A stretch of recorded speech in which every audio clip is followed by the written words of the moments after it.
Assalamualaikum warahmatullahi wabarakatuh. Sebelumnya saya ucapkan terima kasih kepada Pak Hamdi selaku dosen mata kuliah budaya organisasi karena telah memberikan kesempatan kepada kelompok kami untuk mempresentasikan mengenai transformasi budaya organisasi Hizbul Waton Universitas Ahmad Dahlan. Sebelumnya, saya akan memperkenalkan anggota kelompok terlebih dahulu. Yang pertama ada Vandia, yang kedua ada Sania, yang ketiga ada Diaksa, yang keempat ada Dia Amelia, dan terakhir ada Yunita Nidaul.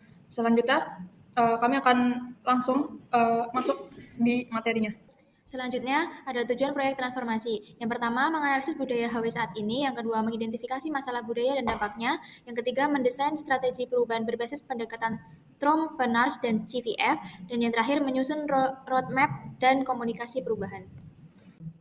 Selanjutnya ada analisis budaya organisasi CVF. Budaya dominan HW adalah klan yang ditandai dengan suasana kekeluargaan, kebersamaan, dan pengambilan keputusan melalui musyawarah. Ada kecenderungan ke arah adokrasi, terlihat dari semangat berinovasi meskipun belum terstruktur, namun budaya market itu fokus pada hasil dan kompetensi dan hierarki, yaitu aturan, SOP, struktur organisasi yang masih lemah. Ini membuat organisasi terasa hangat dan inklusif, tapi kurang sistematis, tidak terukur, dan belum optimal dalam kinerja berbasis target.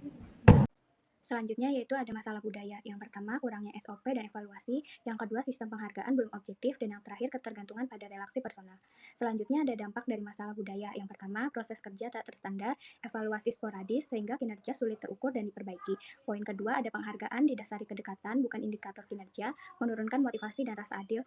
Dan yang ketiga, akses keputusan bergantung relasi, bukan merit, profesionalisme, dan akuntabilitas terhambat. Selanjutnya yaitu ada pendekatan transformasi Trompenars and CVF. Yang pertama yaitu Trompenars digunakan untuk memahami dinamika nilai lintas budaya seperti hubungan personal versus aturan, individual versus kolektif, relevan karena HW berbasis nilai kekeluargaan dan komunitas. Yang kedua yaitu ada CVF digunakan untuk mengklasifikasi tipe budaya organisasi. Saat ini dominan klan mulai bergerak ke adhokrasi, namun perlu penguatan market dan hierarki untuk profesionalisme dan efektivitas. Selanjutnya yang ketiga itu ada pendekatan Lewin. Sebagai kerangka implementasi perubahan budaya secara bertahap dan berkelanjutan, mulai dari menyadarkan perlunya perubahan, mengubah, lalu menanamkan budaya baru dan implementasi. Selanjutnya ada strategi intervensi budaya. Ada 4 arah intervensi. Yang pertama ada simbolik, modernisasi logo, yel-yel khas, dan desain ulang basecamp untuk membangun identitas dan kebanggaan kader. Yang kedua ada struktural, penataan ulang divisi dan pembentukan unit kaderisasi agar alur kerja lebih jelas dan sistematis. Ketiga ada SDM, seleksi kader berbasis karakter, pelatihan rutin untuk penguatan nilai dan keterampilan. Keempat ada komunikasi, optimalisasi WA resmi, forum santai seperti ngopi bareng, serta pelatihan umpan balik untuk komunikasi dua arah. Selanjutnya ada nilai inti dan perilaku yang diharapkan. Pertama ada nilai inti, ada kekeluargaan dan solidaritas, saling mendukung dan merasa memiliki satu sama lain. Kedua, disiplin dan profesionalisme, tertib, tepat waktu, dan bertanggung jawab. Tiga, ada inovasi dan kepemimpinan, aktif mencari solusi dan berani memimpin perubahan. Keempat, ada spiritualitas dan integritas, menjaga nilai-nilai Islam dan bersikap jujur. Dan perilaku yang diharapkan, pertama ada inisiatif, tidak menunggu disuruh, langsung bergerak.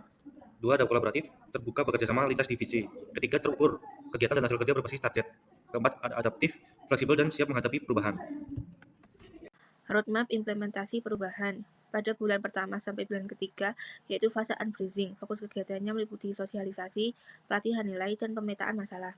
Pada bulan keempat sampai bulan ke-8, yaitu fase changing. Fokus kegiatannya meliputi penyusunan SOP, pelatihan kader, dan mentoring. Pada bulan ke-9 sampai bulan ke-12, yaitu fase rephrasing. Fokus kegiatannya meliputi monitoring hasil, evaluasi, dan penguatan nilai. Strategi komunikasi dan monitoring. Kami menyusun strategi komunikasi dan monitoring agar transformasi budaya berjalan lancar dan terukur. Yang pertama, kami membagi audiens menjadi 4, yaitu kader baru untuk pembinaan awal, pengurus untuk koordinasi program, alumni sebagai mitra kontribusi, dan ortom sebagai kolaborator kegiatan.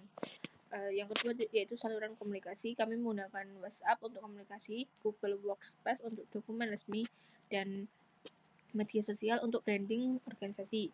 Yang ketiga ada konten. Kami menggunakan storytelling kader, slogan inspiratif, dan evaluasi partisipatif. Yang keempat yaitu monitoring, dilakukan dengan evaluasi bulanan, rapat divisi, dan tracking digital. Nah, di sini ada gambar atau kegiatan pada masa orientasi saat ingin memasuki Hizbul Waton. Jadi kesimpulannya, sosial dan transformasi budaya merupakan proses berkelanjutan yang membutuhkan konsistensi dan komitmen dari seluruh elemen organisasi. Dengan potensi besar yang dimiliki, Hizbul Waton UAD dapat tumbuh menjadi organisasi kader Islam yang profesional, kolaboratif, dan visioner. Mari bersama-sama terlibat aktif dalam mewujudkan perubahan ini demi masa depan HW yang lebih unggul dan berdampak environmental.